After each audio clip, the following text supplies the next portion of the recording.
2010 Range Rover Overfinch here. It's the 3.6 litre TDV8. That's the twin turbo diesel V8.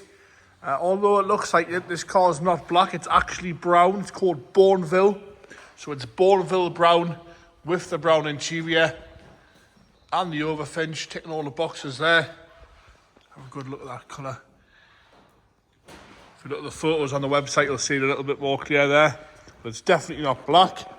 Bodyweight wise, we're going to start off at the bonnet, work our way around the car into the interior. We'll then do a start up and we'll play with the suspension, make sure that goes up and down correctly.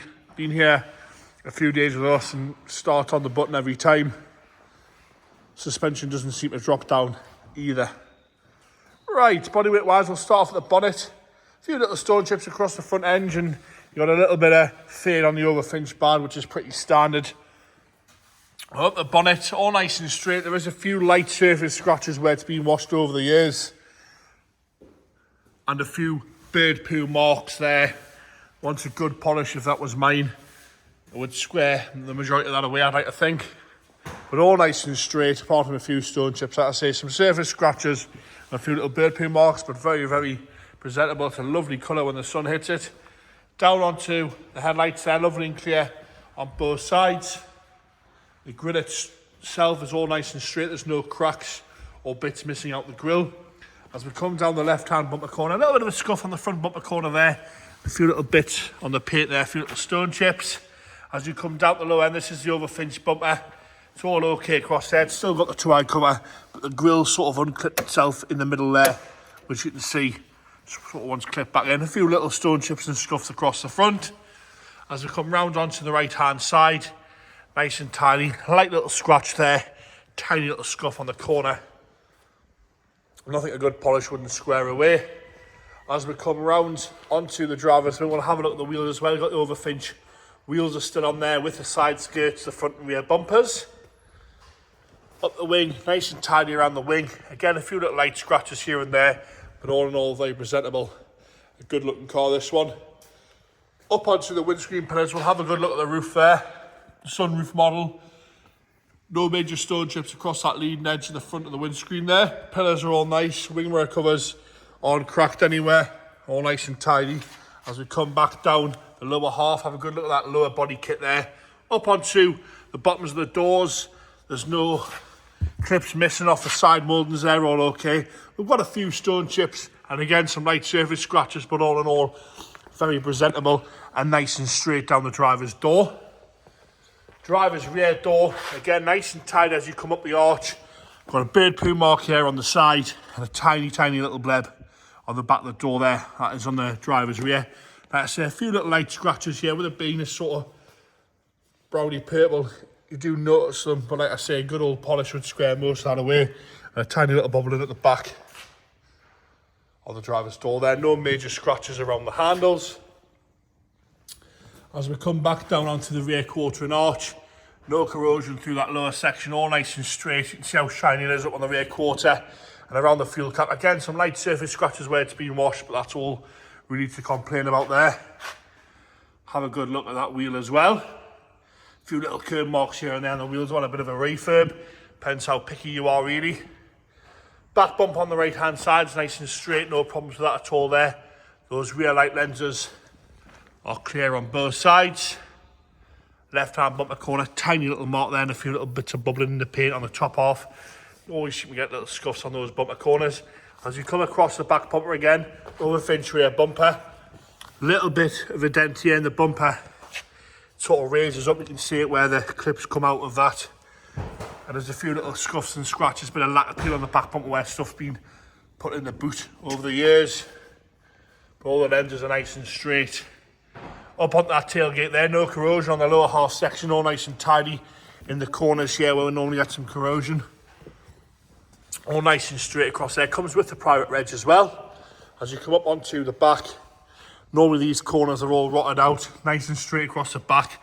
A few little bubbles here and a few little bits in the paint on the back tailgate there. It's obviously had paint at some point, which is pretty common for a template Range Rover these days. Like I say, they're normally all rusty and horrible. As you come back down the left hand side, all the glass is nice and tidy. Overfinch spoiler as well.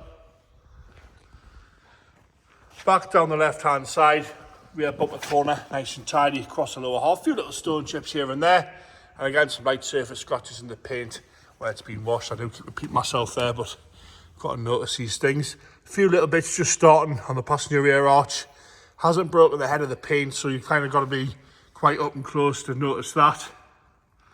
Nice and tidy down the rest of the arch. Show you that wheel and tyre. Across the top onto the passenger rear door, nice and straight. The wind strips are all good. These normally sort of bubble up and rot out, but they're all nice and tidy as well. Nice and straight down the rest of the passenger door. No major scratches around that handle again. No big dings or dents at all on the bodywork side of things. Up onto the passenger front door again, lovely and straight and presentable across there. Wing mirror caps all good as well. A few little stone chips, but that's all. As we come down onto the passenger front wing, a little bit of a bigger stone chip here on the plastic moulding on the lower half. Nice and tidy around those side grills, and nice and straight around the arch. Onto the interior now. So your brown Bourneville on the outside, it's a brown leather on the inside. Door card itself all okay. A little bit of a nick out here, and it warrants a little bit of a clean on the door card itself. A little bit grubby.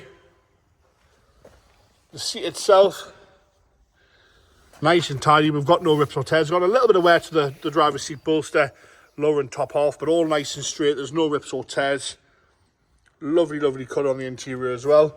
As we come down onto the plastic side of things, no cracks in the plastic around the seat that's normally cracked down here, or they're normally hanging off. That's on there correctly, and there's no cracking to that. You've got the dark brown mats as well. Black wood in this one. Across the top of the dashboard's lovely and straight. I've got no problems at all with that there. The black wood is all lovely and tidy as well. There's no delamination to the black wood. Down the centre console, all nice and straight and standard. You've got heated seats, all the sort of mod cons in here. Heated and cooling seats on the front there. All nice and tidy, no cracks to the screen there. It's the digital dash as well, which we'll show you when we start it up. You've got the half wood wheel, Overfinch wheel. A little bit of cracking to the top of the wheel there on that dark wood. We'll have a look at the headlining while we're in. No sagging or damp patches to the headlining with a sunroof. It's a really, really top spec car, this one. Onto the driver's rear. Again, door card. You've got heated and cooling and electric seats in the rear. So it doesn't get more than top spec than that with the heated and cooling seats in the rear. Rest of the door card's all okay. A little bit of a mark above the controls there. Apart from wanting a little bit of a clean, all nice and tidy in there as we come into the seat. Again, a little bit of wear at the bolster. A few little bits on the seat itself, but no rips or tears. All nice and tidy across there. All nice and straight throughout the armrest. That's all working. There's no bits missing off there. Backs of the seats are all okay as well. And again, you've got your own little temperature gauges in the back there. So you've got your own climate control and aircon in the back. As we go into the boot now, rubber mat fitted in the boot. I will try and lift that so you can have a good look at that boot carpet there. And we'll lift up to have a look in there. Spare wheels there, the jacks there, the wheel braces there. You'll notice there's two cables here, and they're for the boot because these ones have corroded away, which again, pretty standard on a Range Rover this age. It's got the rear mounted speakers as well. Two little marks on the plastics there. And it doesn't seem to have the parcel shelf in the back of the car. Passenger rear, again, door cards all okay, warranty good clean. Again, this seat is electrical, adjustable, up and down, back and forward, with the heated and cooling on the rear seat on the left hand side as well. Nice and tidy on the rest of the seat. No rips or tears down here, which is normally pretty standard. A few little marks on the seat itself. Well, again, warranty good clean, but apart from that, all nice and presentable. Good look at that headlining. As we come into the left hand side, so this is the passenger front door. Door card itself, lovely and tidy. It's good colours with the cream, black and the brown. Nice colour scheme there. Have a good look at the dashboard from the left hand side. Shut that glove box properly there. All the wood's nice and tidy on this side as well. The seat itself showed minimal wear. to the bolster, no rips or tears. A little bit of a discoloration scratch there in the middle of the seat swab. Again, heated, cooling, electric, memory, all the bits and pieces on this one. No cracking to the plastic around the seat base either. Into the engine bay now, the 3.6 litre TDV8, so that's the twin turbo one. James is going to fire it up for us here. Firing straight into life there with no hesitation. We've got no unwanted noises at all from that, no rattles or knocks. We'll go into the dashboard now, we'll have a look at that digital dash. We'll see if there's any warning lights on. James will then do a suspension. We've also got Team Heco window deflectors there. There's your digital dash, all right there, James? Apart from me not having my seatbelt on, all good. Apart from James' seatbelt. Try the low ranges, so neutral. So just going to check the low ranges now. You see the low range light flat, low range selected. And disengaged. And your special programs come up there as they should. And then we'll have a look at the centre screen there, just check there's no pixels missing at all. Dual view as well. Dual view as well. Right, that's all disengaged there. What we're going to do now is we're going to do the suspension there, so it's at the maximum height it can be up there. So we're going to go down into normal driving position, and you can see that going down there, and then all the way into access height, please, James. So that's dropped it all the way down into access height.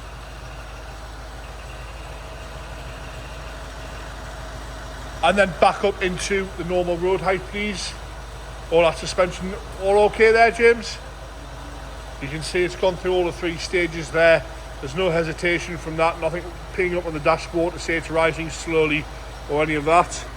And there you have it. If you check the details on the website on this one, you'll notice there is a bit of a mileage discrepancy. James is going to detail that down, the current vendor, declare that straight away. It's all online for everyone to see these days anyway. But you've got to be honest about these things if you know about them, that's for sure. And there you have it, the 2010 Range Rover 3.6 TDV8 in Bourneville Brown.